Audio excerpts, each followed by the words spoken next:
안녕하세요. 톡닥터 토닥 노소정입니다. 일반적으로 우리 심장은 1분 동안 60회에서 100회 정도 뛰는데요. 별다른 이유 없이 심장이 빨리 뛰거나 제멋대로 뛴다면 이 질환을 의심해봐야 된다고 합니다. 돌연사의 원인이며 뇌졸중의 주범으로 불리는 부정맥. 오늘 토크닥터 토닥에서는 심장내과 전문의 정래영 선생님과 함께 부정맥 중에서도 가장 흔하게 발생하는 심방세동에 관한 이야기 나눠봅니다.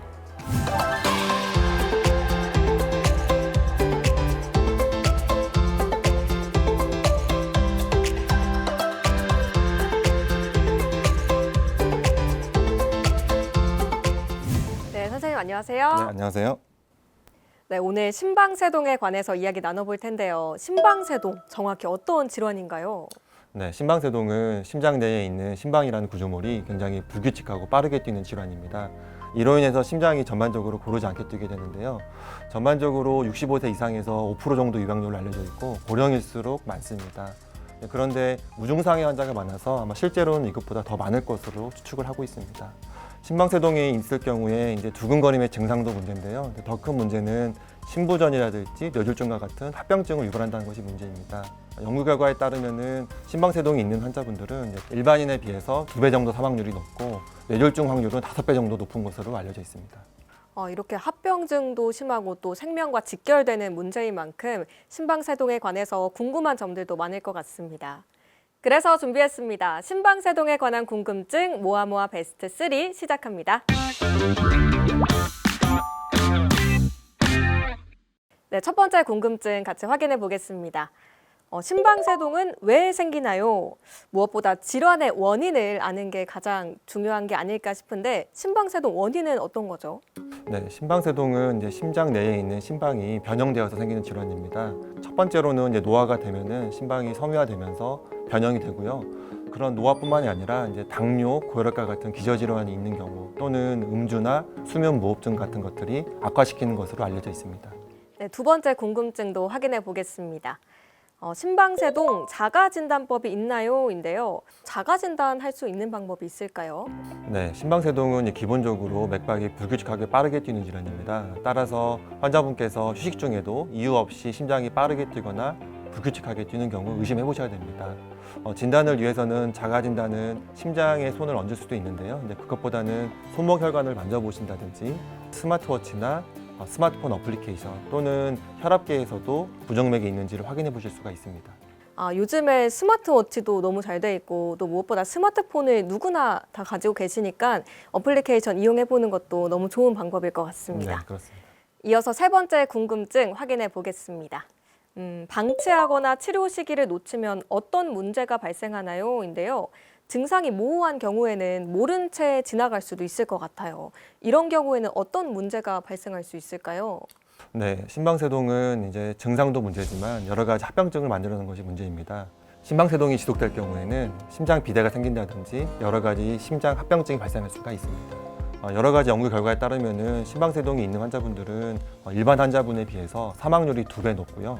뇌졸중이 생길 확률도 5배가 높습니다. 최근에 있었던 연구 결과에 따르면은 모든 뇌졸중 환자의 20에서 40% 정도가 심방세동과 관련이 있다고 알려져 있습니다. 따라서 증상이 없더라도 조기에 진단하고 치료하는 것이 굉장히 중요합니다. 심방세동에 관한 궁금증 해결되셨나요? 지금까지 궁금증 모아모아 베스트 3였습니다.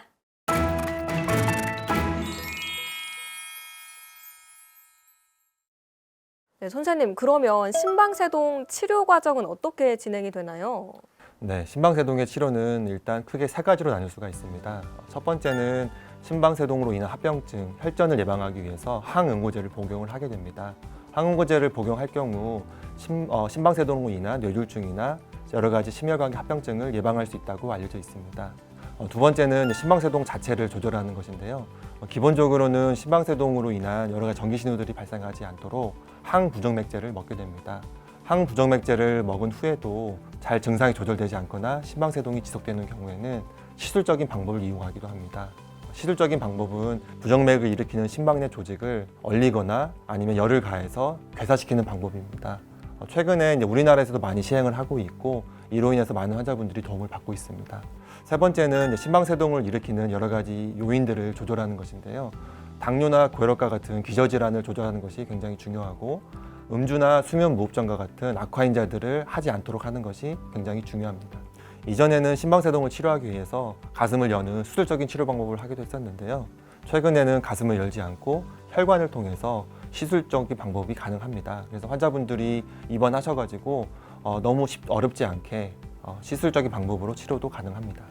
시술적인 방법이라고 해서 너무 아프거나 고통스럽게 생각하지 않고 빨리 치료를 하는 게 중요할 것 같습니다. 치료 방법 3가지 말씀해 주셨는데 그러면 심방세동 겪고 있는 환자들별로 그 사광에 따라서 다르게 적용되는 건가요? 네, 그렇습니다. 항응고제 같은 경우도 환자분에 따라서 어떤 환자분들은 필요한 경우도 있고 또 필요하지 않은 경우도 있습니다. 그리고 용량을 조절해야 되는 경우도 있고요.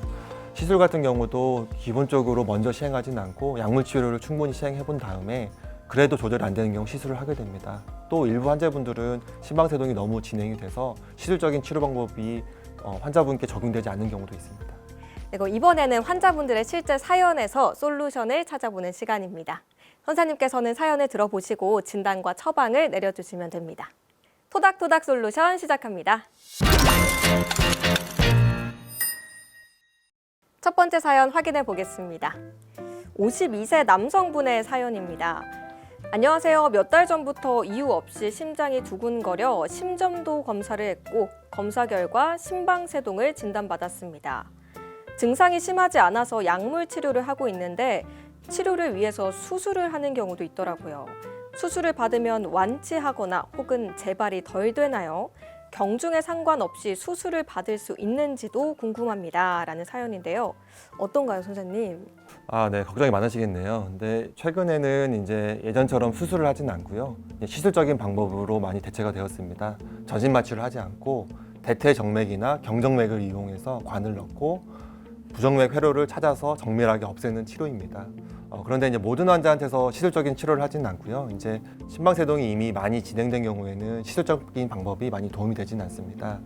비교적 초기의 환자분들이 도움이 많이 되고 우선은 약물 치료를 수개월간 해보고 그래도 증상이 조절되지 않거나 심방세동이 악화되는 것 같다 생각이 들면 저희가 시술적인 방법을 하게 됩니다. 심방세동 시술을 하고 난 후에 재발은 병이 많이 진행되고 난 후에 시술을 할 경우 좀 높은 것으로 알려져 있습니다. 하지만 시술을 초기에 받으시는 경우에 재발률이 적고 비교적 한 번에 시술로 마무리할 수도 있습니다. 그래서 일반적으로는 나이가 젊고 초기 환자분들이 많이 이용을 하게 되는데요. 사연자분의 경우에도 비교적 나이가 젊으셔서 시술적인 방법이 가능하리라 생각이 됩니다. 따라서 담당 의사 선생님과 상의를 해보신 후 시술적인 방법도 고려해 보시기 바랍니다. 그러니까 무조건 초기에 빨리 발견을 해서 뭐 약물이든 시술이든 빨리 치료를 하는 게 중요할 것 같다는 생각이 듭니다. 이어서 두 번째 사연 들어보겠습니다. 37세 여성분의 사연입니다. 안녕하세요. 운동도 열심히 하고 나름 건강하다고 생각하며 살았는데 얼마 전 건강검진에서 심방세동을 진단받았습니다. 심장과 관련된 질환이라서 덜컥 겁이 나더라고요. 그런데 열심히 약물 치료를 하고 있는데 문제는 제가 워낙 등산과 수영을 좋아해서요. 혹시 그만둬야 할까요? 라는 사연인데요. 혹시라도 이 수영이나 등산 때문에 심장에 좀 무리가 가지 않을까라는 걱정이 있을 수도 있을 것 같습니다. 네, 많은 환자분들이 이제 궁금해하시는 질문입니다. 심방세동을 진단받았다고 해서 운동을 피하실 필요는 없고요. 최근에 나온 연구 결과로 보면은 유산소 운동을 적극적으로 하시는 경우에 향후에 심방세동의 재발이 줄어든다는 보고들이 있습니다. 따라서 심방세동이 있다고 하셔서 운동을 피하실 필요는 없고요. 적극적으로 유산소 운동을 하시는 게 좋습니다. 다만 심방세동으로 인해서 운동을 하실 때 맥박이 너무 빠르게 올라가는 경우도 있습니다. 이런 경우에는 무리해서 운동을 하지는 마시고요. 내 몸에 무리가 되지 않는 선에서 적극적으로 운동하시는 것이 도움이 될 것 같습니다. 많은 도움 되셨나요? 지금까지 토닥토닥 솔루션이었습니다. 이번에는 퀴즈를 통해 심방세동에 대해서 좀 더 쉽고 자세하게 이해해보는 시간입니다. 건강상식 능력고사 시작합니다.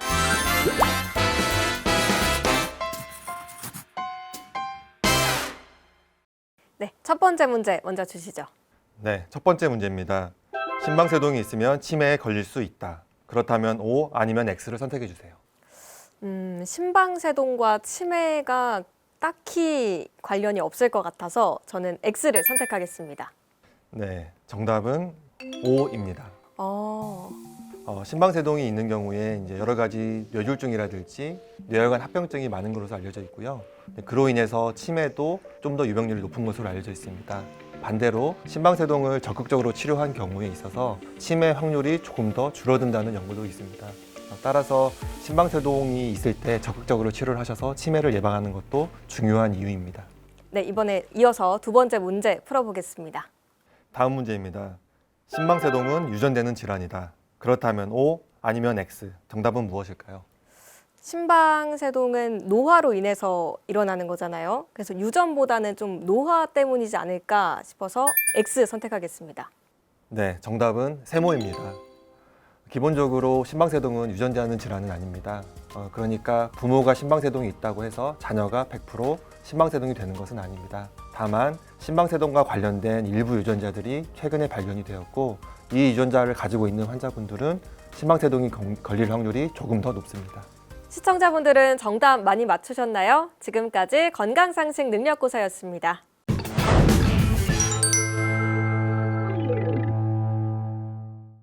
오늘 심방세동에 관해서 여러 도움 말씀 주셨는데요. 마지막으로 심방세동 예방법에 대해서 좀 당부하실 말씀 있으실까요? 네, 심방세동은 당뇨나 고혈압과 같은 기저질환을 잘 치료하시는 것이 중요하고요. 수면 무호흡증이나 음주와 같은 심방세동을 악화시키는 요인들을 피하시는 것이 좋습니다. 건강한 식습관이라든지 운동을 잘 하시는 것이 예방에 도움이 됩니다. 무엇보다 조기 진단이 중요하므로 검진이나 자가진단법을 통해서 빠르게 진단하고 담당 의사 선생님과 상의하는 것이 굉장히 중요합니다. 토크닥터 토닥 오늘 정래영 선생님과 함께 심방세동에 관한 이야기 나눠봤습니다. 다음 시간에도 유익한 의학 정보로 인사드리겠습니다. 함께해 주신 시청자 여러분 고맙습니다.